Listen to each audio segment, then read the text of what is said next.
If you're looking to do a 203K loan construction project for your house, there are certain things that you want to take into consideration when you're choosing a general contractor. And there are several questions that you want to ask, and you need to make sure you get these answers. So first and foremost, you need to make sure that they are licensed, bonded, and insured. Now there's some states that don't require a license and they don't require bonding.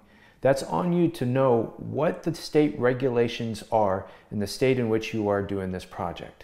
Make sure you know what they are and make sure whatever contractor that you're interviewing meets those requirements. Everyone should have insurance. If your contractor doesn't have insurance, stay away from them. They need to show proof of insurance, and they really should put you as an additional insured on their certificate of insurance. Now, if they have a license, you want to make sure that that license is in good standing. What does that mean? Well, that just means that if they didn't renew their license and it expired, they're really not operating the way they should be. And it's an indication to you that maybe they're really not paying attention to the details. The other part is, has their license ever been revoked? Now, there's certain website you can go on and check to see if that's the case or not. But if their license has been revoked, there's a bit of a red flag there. I would stay away from them. Have they ever failed to complete a construction project? That's a big deal, right? So if they're going to be working on your project, you don't want them stopping halfway and say, hey, sorry, we can't complete this. We ran out of money.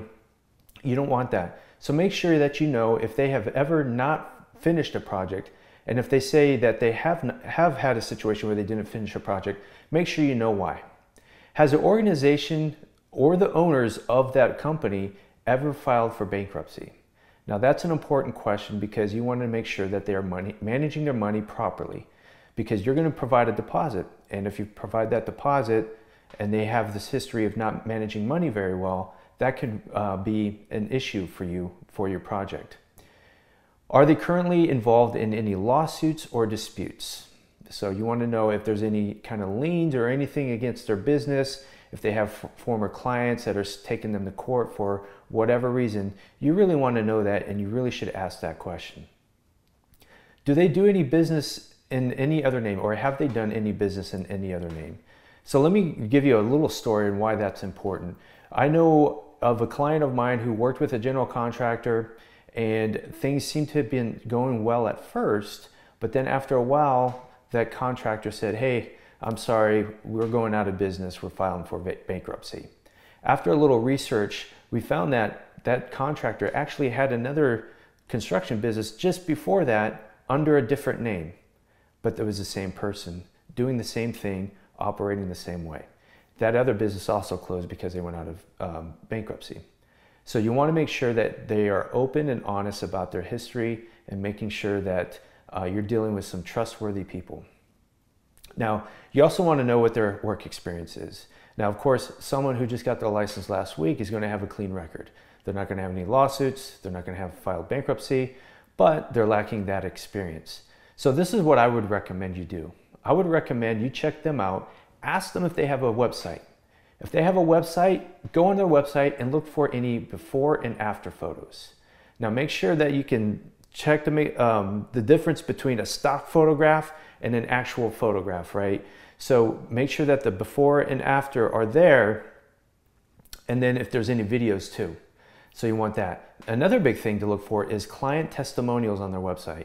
If they don't have any clients giving them testimonies, maybe they're not the right fit for you. Also check their Google reviews. I would also do a little searching for them on Facebook or Instagram to check out their projects, to see, usually on Facebook they show some in-progress stuff, or they show some before and afters, or whatever it might be. You want to check their social media presence to see if their projects are going along as they're supposed to. You see some great work, some great before and afters, and you start feeling a little bit more comfortable. Now, if you happen to be in the same state, in the same area as this contractor, I would recommend that you go and see if you can view one of their current projects. Check it out at the beginning, check it out during, and see if you could see close to the finished product so you can see what the progression is. Then you ask them, hey, how did this project go? Did you have any change orders? If you did have a change order, then what happened? What was the reason behind that change order? So you want to ask those questions, get to know your contractor, see how they operate, and see if they're a good fit for you. Now, this is something that we do at Elevation Construction check us out, elevationconstructionteam.com. We'd be happy to help you out with your 203 reconstruction loan. Thank you.